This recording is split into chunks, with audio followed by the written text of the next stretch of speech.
This is Blue Hope Rising. I'm Matthew Allen. Today we're talking about the celebrity advantage and how Democrats can win in 2028. Stay with us.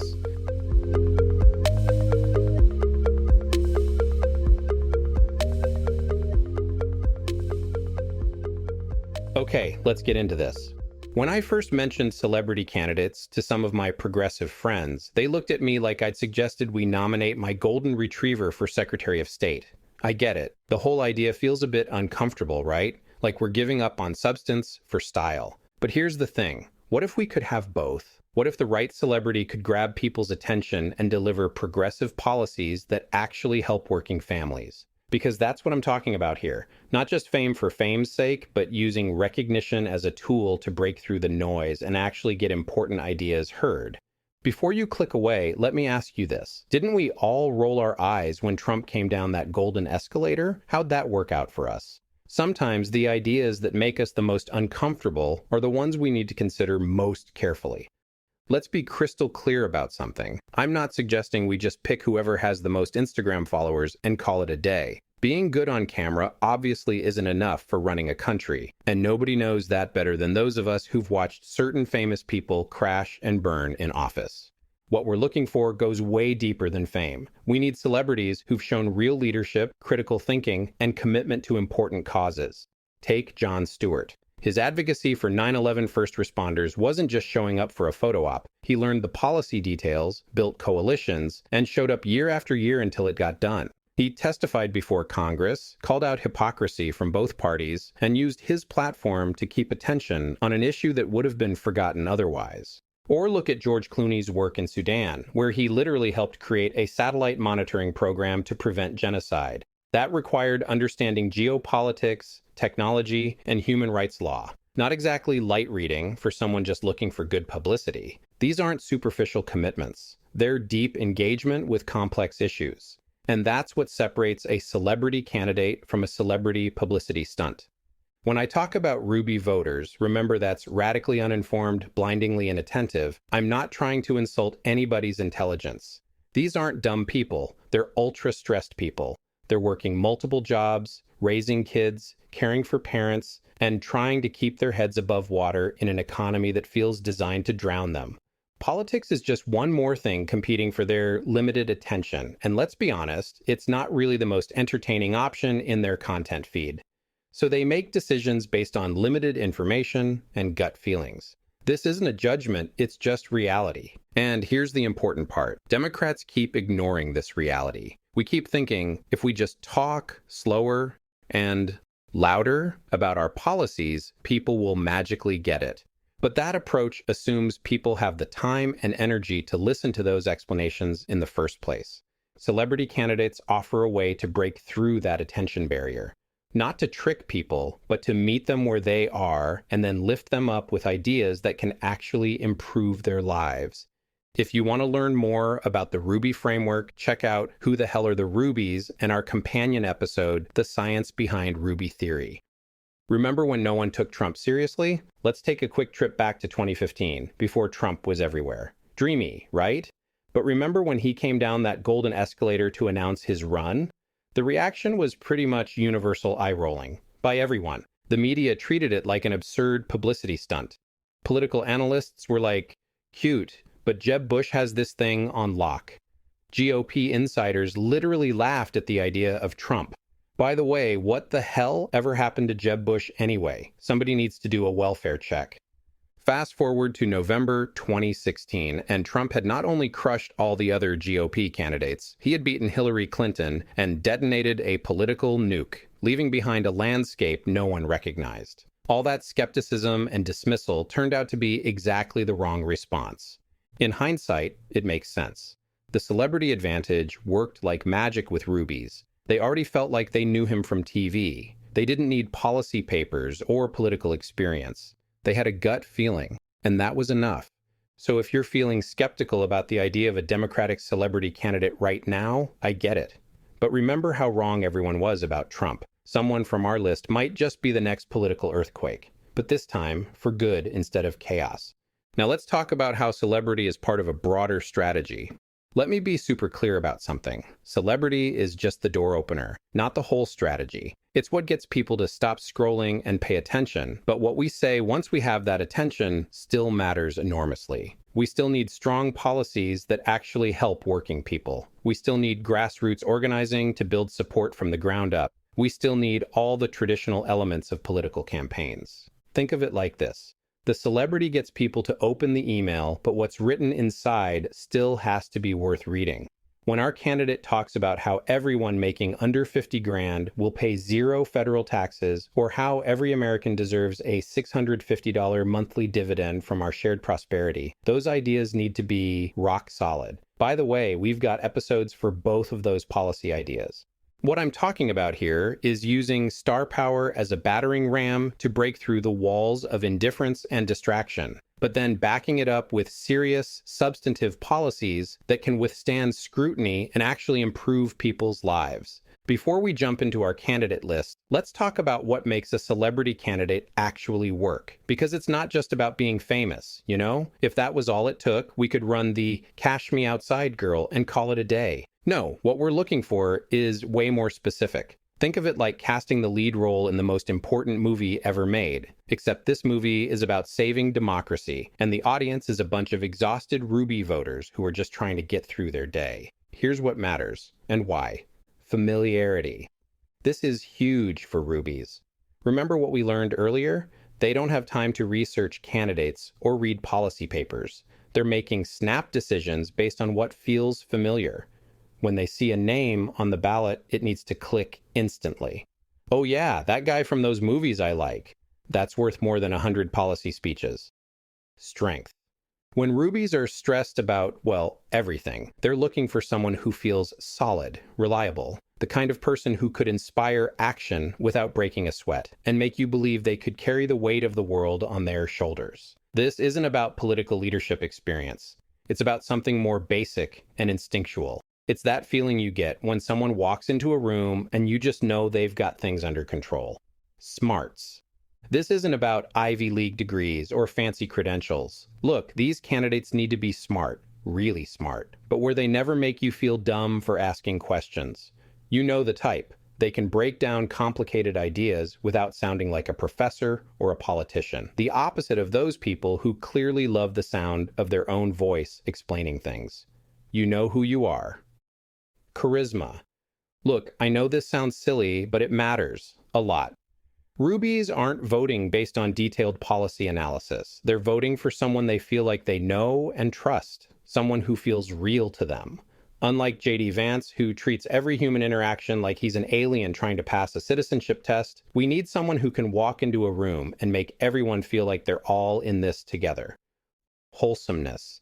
Look, nobody's perfect, but we need someone who basically has their shit together. Not a saint, just someone who isn't constantly in the tabloids for doing something stupid. No weird Twitter meltdowns at midnight, no concerning FBI investigations, just a solid citizen who remembers to return their shopping cart.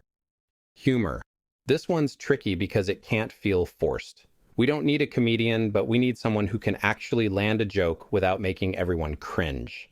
It's about being naturally funny in that way that makes people comfortable. You know, like how Obama could crack a joke that even made Republicans laugh, that kind of thing. Relatability. This is massive for Rubies. Sure, our candidates might be millionaires now, but can they still connect with regular folks who are trying to figure out if they can afford both groceries and gas this month?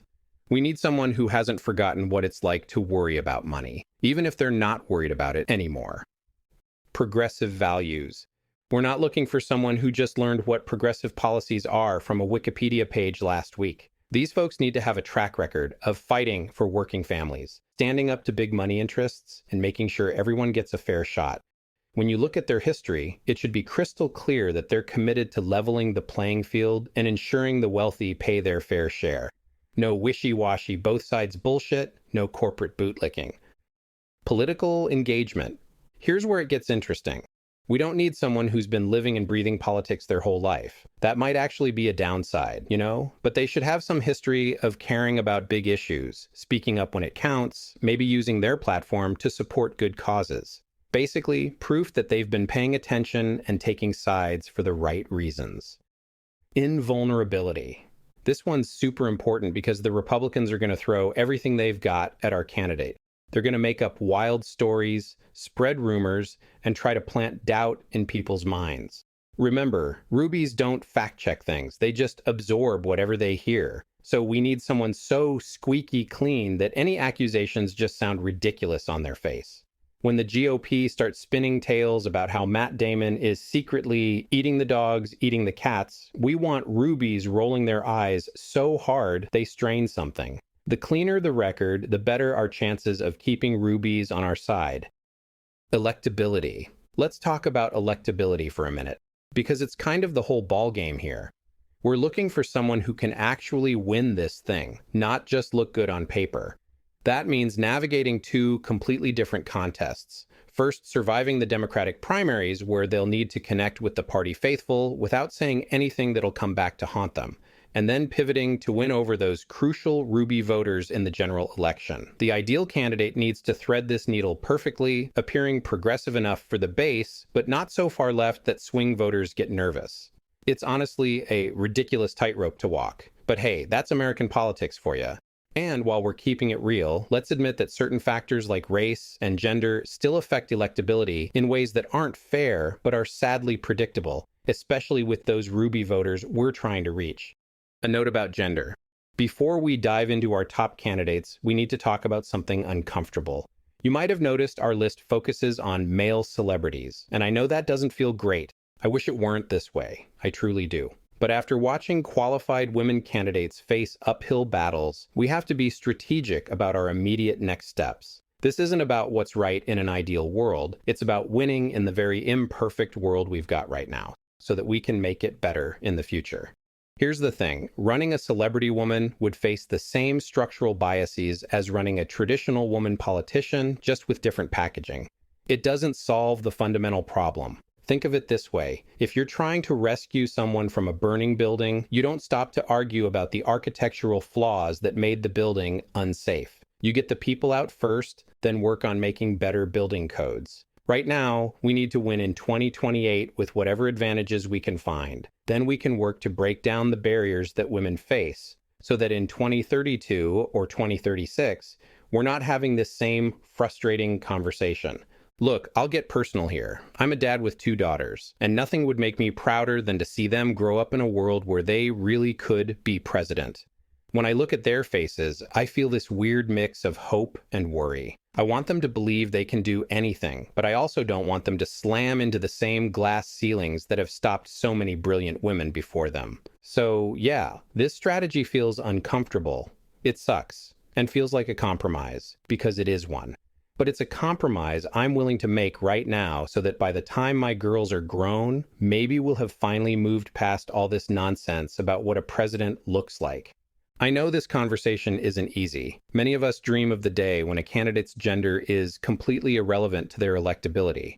I do too, but right now we're playing the long game, making strategic choices today that create space for more inclusive leadership tomorrow. Okay, let's talk about the stars who could actually pull this off. Look, I know that whole gender discussion is a bit tough to sit with. It doesn't feel great to acknowledge these realities, but we've got to be strategic if we want to win.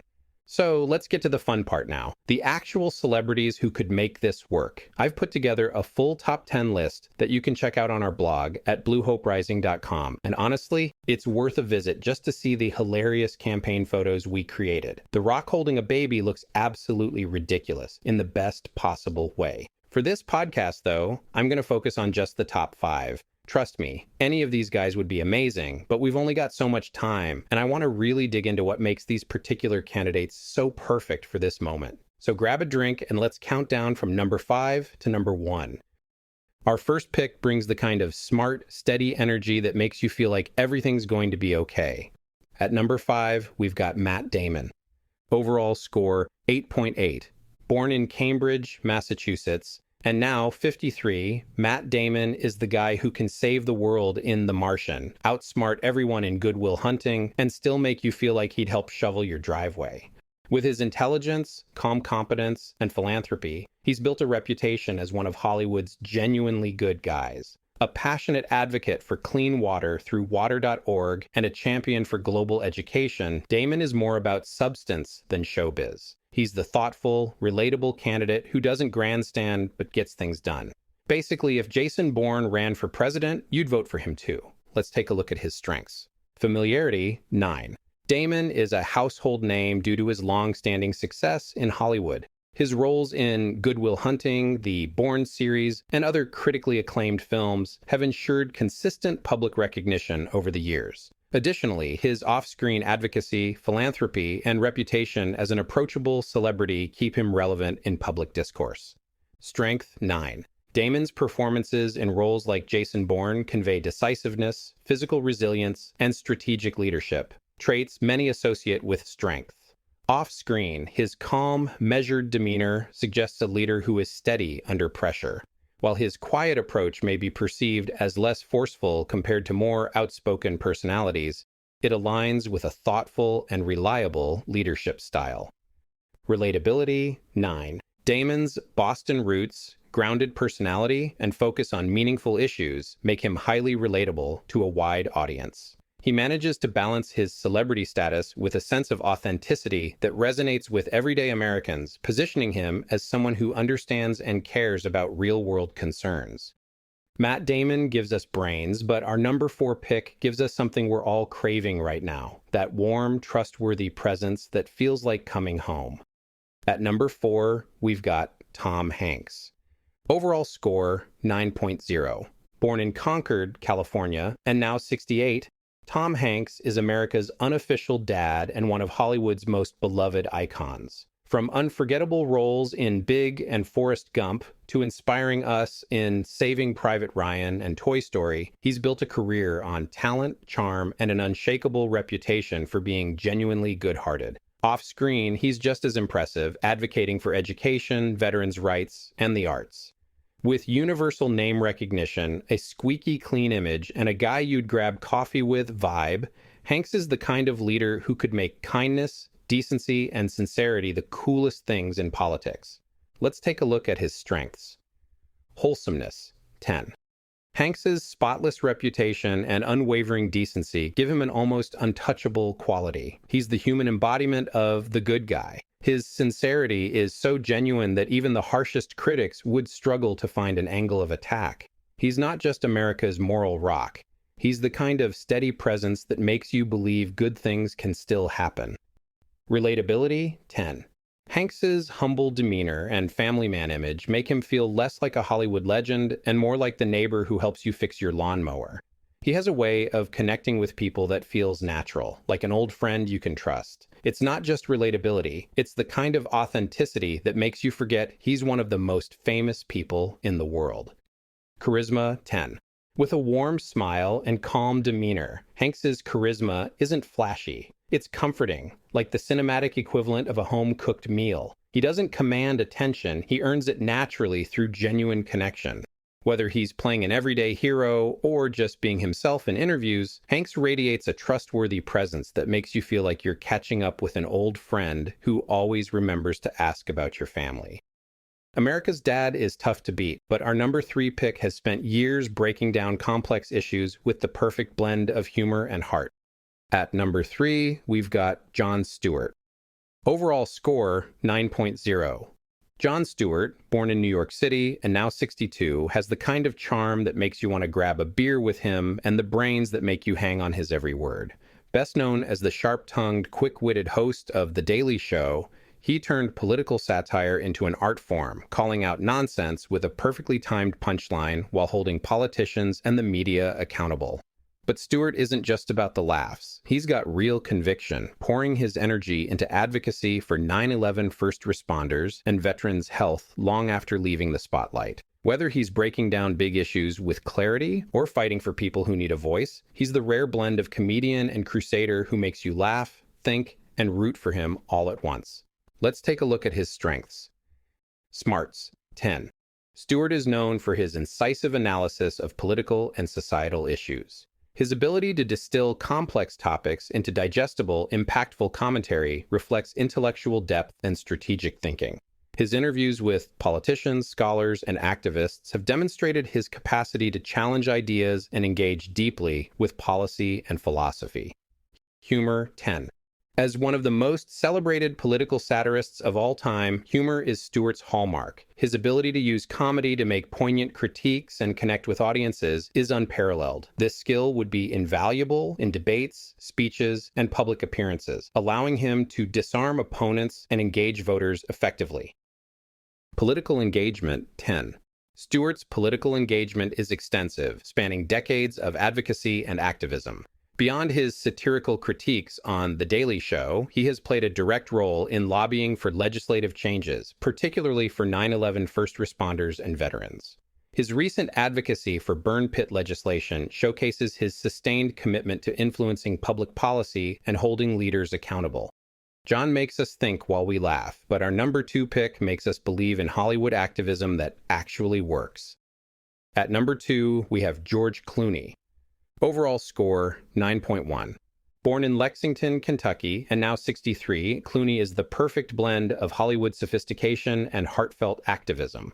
Known for stealing scenes in Ocean's 11 and ER, winning Oscars for Syriana, and tackling global issues with the Satellite Sentinel project, Clooney proves that star power and substance can go hand in hand. He's got the wit, charm, and fundraising magic to light up any room, and his passion for human rights makes him more than just a celebrity. Sure, some might call him Hollywood elite, but with his cool confidence and genuine compassion, Clooney's brand is all about using his spotlight to make a difference. Let's look at his strengths. Familiarity, 10. Clooney is one of the most recognizable celebrities in the world. From his breakout role in ER to major films like Ocean's 11 and Michael Clayton, he has sustained a decades-long career in the spotlight. His humanitarian efforts, marriage to international human rights lawyer Amal Clooney, and vocal advocacy for progressive causes further elevate his visibility. Charisma, 10. Clooney's magnetic personality could light up any room or campaign trail, effortlessly drawing people in with his charm and confidence. He has that rare ability to make even the most skeptical listener lean in, whether he's discussing a global crisis or just ordering a coffee. It's charisma with purpose, never forced, always intentional, and impossible to ignore. Political engagement, 10. Clooney's not just another celebrity with political opinions, he's the real deal. He created the Satellite Sentinel project to track war crimes in Sudan, hosts fundraisers that bring in serious cash for Democrats, and actually knows what he's talking about when he testifies before Congress. The guy doesn't just tweet about issues, he rolls up his sleeves and puts his money, fame, and connections to work for causes he believes in. And coming in at number 1, the man who brings that unmistakable presence that makes you stand a little straighter when he walks in the room. At number 1, Denzel Washington. Overall score, 9.2. Born in Mount Vernon, New York, and now 69, Denzel Washington is the very definition of class, confidence, and commanding presence. A cinematic legend with unforgettable roles in Glory, Training Day, and Fences, he exudes gravitas and charisma that feel effortlessly presidential. Off-screen, his dedication to education, the arts, and community service underscores his integrity and commitment to lifting others up. Known for his poise, steady leadership, and that unmistakable voice, Denzel is the guy who could make a grocery list sound inspiring. He's the kind of leader who doesn't just rise to the occasion, but inspires everyone else to do the same. Let's look at his strengths. Familiarity, 10. Denzel is a cultural icon with a career spanning decades. Known for roles in Training Day, Malcolm X, Remember the Titans, and Fences, he has achieved universal recognition and respect. His association with integrity and excellence makes him one of the most admired public figures in America. Strength, 10. Denzel exudes strength, both physically and in his demeanor. His roles often showcase leadership, decisiveness, and resilience, such as his commanding performances in Glory, The Equalizer series, and Crimson Tide. Off-screen, his calm yet authoritative presence conveys a sense of confidence and reliability, making him a natural fit for the perception of strength in leadership. Wholesomeness, 10. Denzel has maintained a remarkably clean public image throughout his career. He is known for his longtime marriage, strong family ties, and dedication to philanthropic causes, particularly those tied to education and the arts. He has avoided controversies or scandals, and he's perceived as a moral, upright figure. So there you have it. Our top 5 of the 10 celebrity candidates who could actually win in 2028. From Matt Damon to Denzel Washington, each brings something special to the table. Some might surprise you, others might feel like obvious choices, but they all have one thing in common. They could break through to Ruby voters in ways that traditional politicians simply can't. Now remember, this has worked before. If this idea still sounds crazy to you, remember that we've seen it work before. Ronald Reagan went from acting in movies with monkeys to defining an entire political era. Arnold Schwarzenegger governed California pretty effectively as a moderate Republican. Jesse Ventura brought fresh thinking to Minnesota politics. And yes, Trump showed the power of celebrity, even if I strongly disagree with how he used it. But one example I keep coming back to is Al Franken. Before his resignation, which was complicated, he was proving to be an extremely effective senator who used his comedy background to communicate complex issues in accessible ways. His celebrity got him attention, but his substantive work on issues like net neutrality and healthcare showed he was more than just a famous face. These examples prove that celebrity candidates aren't just a gimmick, they can actually govern effectively when they've got the right stuff beyond their fame. Let's talk about the exit strategy. I know what some of you are thinking. Great, so politics just becomes Dancing with the Stars forever? Not quite. I see this as a transition phase, not a permanent solution. Here's the exit strategy. Once we've broken through and implemented policies that actually help people, we rebuild trust in government.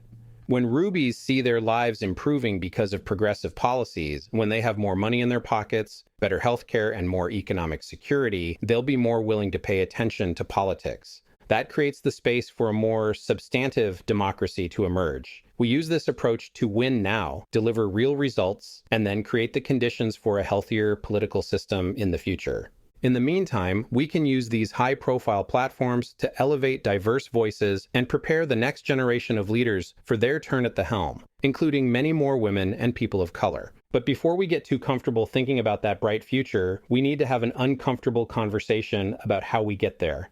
Time to get real. If we want to win, we need to sit down and listen up. Democrats are so busy being right that we forget about winning. We're like that person at a party who responds to nice weather today with a 20-minute lecture on how climate change is destroying the planet. Like, yes, you're absolutely right, but you're also absolutely missing the point of the conversation. Remember Hillary Clinton? She had actual detailed plans for everything. I mean everything. Coal country job transitions? She had a 12-point plan. Healthcare, a 20-page policy paper. Student debt? A whole website of proposals. And what happened? Rubies were like, cool story, but I'm going with the guy from TV who says he'll fix everything. The same thing happened with Kamala. Brilliant woman, actual experience running things, real plans that could help people. But there we were once again, watching Rubies pick the guy they recognized from their TV screens. Democrats, we need to get over ourselves, like right now, because 2028 is coming, and we have this incredible opportunity sitting right in front of us. The Republicans are stuck with J.D. Vance, bless his little heart, who makes small talk sound like he's reading from a phrase book in a language he just learned yesterday. We can't miss our chance. Why this actually works? The 1-2 punch. Here's the thing about this whole celebrity candidate idea. It's not some magic solution where we just stick George Clooney on a stage and suddenly everything's fixed. Seriously, that's not what this is about at all. Think of it this way. Right now, Democrats have these amazing progressive policies that could genuinely help people. But it's like we're trying to deliver life-changing ideas through a brick wall. Rubies aren't hearing us. They're not even in the room. They're probably watching cat videos or something. A celebrity candidate is our way through that wall. They're not the whole solution. They're just the messenger who can actually get Rubies to look up from their phones and listen. But here's where it gets good. Once we have their attention, we hit them with ideas that are going to make their lives better right away. I'm talking about stuff like the Build a Longer Table tax plan. And yeah, there's a whole episode about this that'll blow your mind.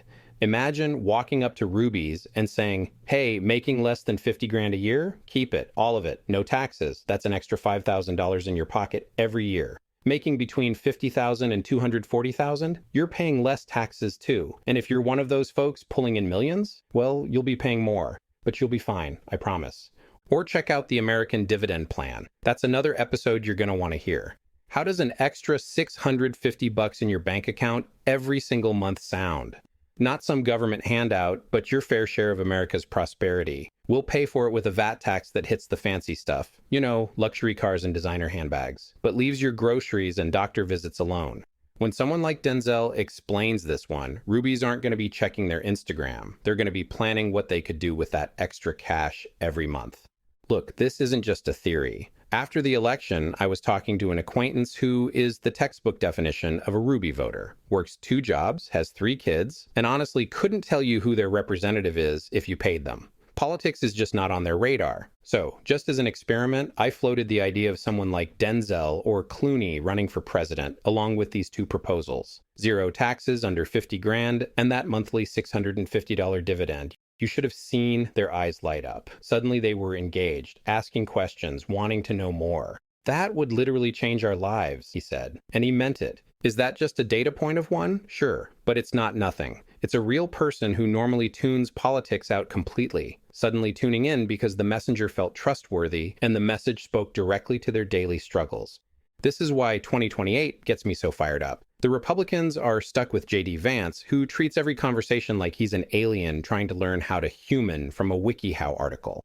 Meanwhile, we've got these amazing candidates who could walk out on stage and instantly have everyone's attention, and instead of just flashing that $1 million smile, they'll be armed with ideas that could actually change people's lives. So, there you have it, our countdown of celebrity candidates who could actually win in 2028. Each brings something special to the table. But more importantly, each represents a strategy for breaking through to voters who've tuned out traditional politics. This isn't about dumbing down our message or compromising our values. It's about being smart enough to recognize that the game has changed and we need to change with it. It's about finding leaders who can both capture attention and use that attention to advance policies that actually help working families. Trump showed us that celebrity recognition is a powerful tool in modern politics. In 2028, let's use that same tool, but for something that actually helps people. Because at the end of the day, that's what matters most. Not how we win, but what we do with that victory to make lives better. Is this approach perfect? No. Is it a permanent solution to our democratic challenges? Absolutely not. But it might just be the bridge we need to get from where we are to where we want to be. Just imagine it. Jon Stewart or Denzel stepping onto a debate stage against J.D. Vance. Charisma versus bleep blorp. Picture them explaining how every American making under $50,000 will pay 0 taxes, or how everyone gets $650 a month as their fair share of America's prosperity. Now picture rubies actually listening, actually getting excited, actually seeing how progressive policies could change their lives. Now picture this. All of these guys in a room together. No cameras, no press. Just them, sitting down to figure out which one's going to step up and save democracy. Sound crazy? Maybe, but I'm getting chills just thinking about it. And it's no crazier than what Trump pulled off. Nobody gave Trump permission to run for president. He just did it. And that's exactly what we need. Someone who doesn't wait for the Democratic establishment's blessing, someone who just says, I'm doing this because it needs to be done. And hey, if you happen to know one of these celebrities or someone who knows them, pass this podcast along. This moment is too important to let slip by. Sometimes the wildest ideas turn out to be exactly what we needed all along. We've got the candidates, we've got the policies, and now we've got this opportunity. Let's make it happen. And just a reminder, if you're wondering what these guys would actually look like running for president, head over to our blog. We've got some pretty hilarious campaign images for each candidate, complete with the obligatory baby-kissing photos and campaign posters that'll make you do a double take.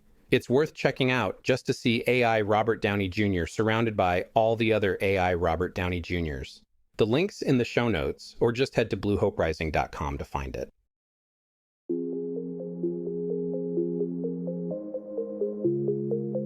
So, what's next? Well, I hope you'll join the fight.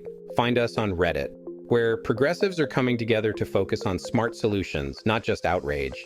Just search for Blue Hope Rising. If this episode sparked something in you, Share it with someone who needs a little bit of hope right now. You can also find the full write-up of this podcast at bluehoperising.com. This is Matthew Allen for Blue Hope Rising. As always, thanks for listening. Be kind, stay curious, and we'll see you next time.